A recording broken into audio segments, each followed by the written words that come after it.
ACL tear के घरेलू उपचार क्या हैं और आप घर बैठे बैठे एसीएल टीयर को कैसे ठीक कर सकते हैं घरेलू नुस्खों से। आज हम इसी पे बात करेंगे। मेरा नाम डॉक्टर मनु बोरा, मैं एक ऑर्थोपेडिक सर्जन और आर्थ्रोस्कोपी एक्सपर्ट हूँ। Team ortho sport, Bombay, Bangalore, Gurgaon. तो दोस्तों, एसीएल हमारे घुटने में एक लिगामेंट रहता है। कई बार ये चोट लगने के कारण, गिरने के कारण, पैर ट्विस्टिंग के कारण, एक्सीडेंट में, स्पोर्ट्स में टूट जाता है और आपको लचक आती है जिसमें आपका पैर, जब आप हाई एंड एक्टिविटी करते हैं, रनिंग, जंपिंग, तो वो हिलता है।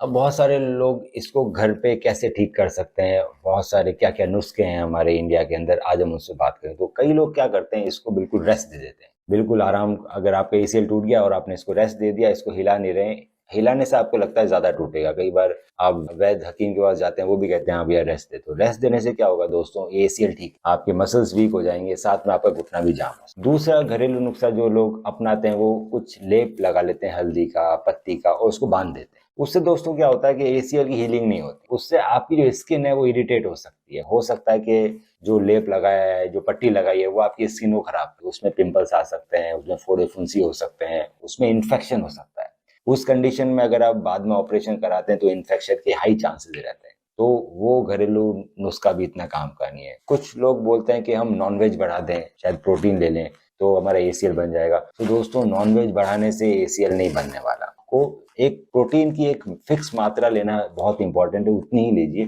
ज्यादा लेने से आपको ही नुकसान हो सकता है, तो उसका भी कोई फायदा नहीं है। कुछ लोगों को लगता है कि दही कम कर दें, दही खाने से कुछ हो जाएगा। तो दोस्तों, दही खाना बड़ा अच्छा रहता है, प्रोबायोटिक होता है, बहुत सारे बैक्टीरियाज मिलते हैं, साथ में is a rich source of calcium. तो दही बहुत अच्छा रहता है। वो आपके एसीएल को तो ठीक नहीं करेगा, पर आपके हेल्थ बेनिफिट्स के लिए दही काफी है। पांचवा, कई लोग बोलते हैं खरोड़े के सूप पीने से आपका एसीएल ठीक हो जाएगा। तो दोस्तों, खरोड़े के सूप पीने से भी आपका एसीएल ठीक नहीं होगा। एसीएल ऐसा कोई सब्सटेंस नहीं है खाने का जो हम मुंह से खाएं और मैं डायरेक्ट वो जो सब्सटेंस है, चाहे वो खरोड़े का सूप हो या कोई मल्टीविटामिन की गोलियां हो या फिर प्रोटीन हो या फिर कोई और गोली हो, वो तुरंत जाए आपके एसीएल में और आपका एसीएल बना दे। वो वैसा दवाई या कुछ भी खाने के सब्सटेंस अवेलेबल नहीं है इस दुनिया में जो मुंह से खाने के बाद डायरेक्ट एसीएल में जाएंगे और आपका एसीएल बना देंगे। प्लास्टर लगा लें।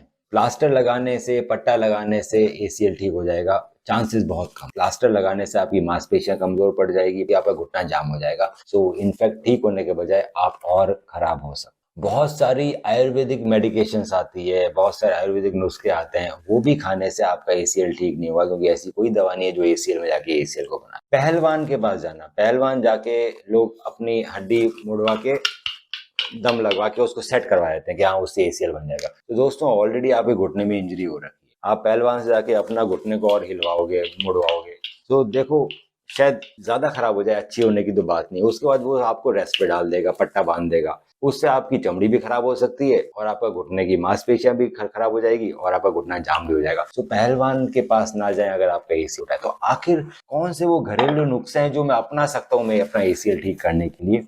अब उस पर बात करते हैं। दोस्तों, अगर आपको नी में इंजरी हुई है, सबसे पहले आप इसमें बर्फ की सिकाई कर सकते हैं ताकि आपकी सूजन कम हो, आपको दर्द में आराम मिले। दूसरा, एक ऑर्थोपेडिक सर्जन के पास जाइए और उनसे सलाह लीजिए कि आपकी इंजरी को कैसे ठीक करना है। अगर आप नहीं जा पा रहे हैं, आपके घर से बहुत दूर रहते हैं, आप अफोर्ड नहीं कर पा रहे हैं, कोई भी रीजन है, आप अच्छे सर्जन से नहीं मिल पा रहे हैं, तो अपने घुटने में हल्की हल्की एक्सरसाइजेस चालू कीजिए, जिसको रेस्ट मत दीजिए। आइसोमेट्रिक एक्सरसाइज कर सकते हैं जिसमें बिना घुटने को मोड़े बहुत सारी एक्सरसाइजेस हो सकती है। सो आइसोमेट्रिक एक्सरसाइज कर सकते हैं, धीरे धीरे हम घुटना बेंड करना चालू कर सकते हैं। इससे क्या होगा, आपकी मांसपेशियां मजबूत बनी रहेगी, डीजनरेट नहीं होगी, आपका घुटना भी जाम नहीं होगा। सो अगर आप डॉक्टर से नहीं मिल पा रहे हैं, आप एमआरआई नहीं करा पा रहे इमीडिएटली, और आपको उतनी ज्यादा तकलीफ नहीं है कि आप बिल्कुल पाँव भी नहीं बैंड पाए, तो आप धीरे धीरे अपना पाँव बैंड करना चालू कीजिए, घुटने को जाम मत होने दीजिए और कुछ सिंपल सिंपल एक्सरसाइजेस कीजिए जो आपको यूट्यूब पे अवेलेबल है। हमने भी एसीएल को हील करने की एक्सरसाइजेस का वीडियो बना रखा, वो देख सकते हैं कौन सी एक्सरसाइजेस कर। तो एक्सरसाइजेस करनी है, डॉक्टर से मिलना है, एमआरआई करनी है, नॉर्मल डाइट लेनी है जिसके अंदर जो भी जरूरी होती है सब तरह के विटामिन वगैरह वो लेने, और एमआरआई में जो रिपोर्ट आए उसके हिसाब से डॉक्टर तय करेगा कि सबसे अच्छा क्या रहेगा आपके लिए। कि हम बिना सर्जरी के ठीक कर सकते हैं पीआरपी, या फिर हमें इंटरनल ब्रेस सर्जरी करने की जरूरत है। सर्जरी में भी आपको एसीएल रिपेयर सर्जरी की जरूरत है, एसीएल रिकंस्ट्रक्शन सर्जरी की जरूरत है। कौन सी सर्जरी सबसे अच्छी है के लिए आप हमारे बाकी वीडियोस देख सकते हैं। अगर आप फिर भी आपको कोई भी डाउट है तो आप हमें अपनी हमारी रिपोर्ट भेजिए, उसका डिटेल में स्टडी करके मैं बताऊंगा सबसे अच्छा इलाज क्या रहेगा आपके लिए। Book your appointment on Pristine Care.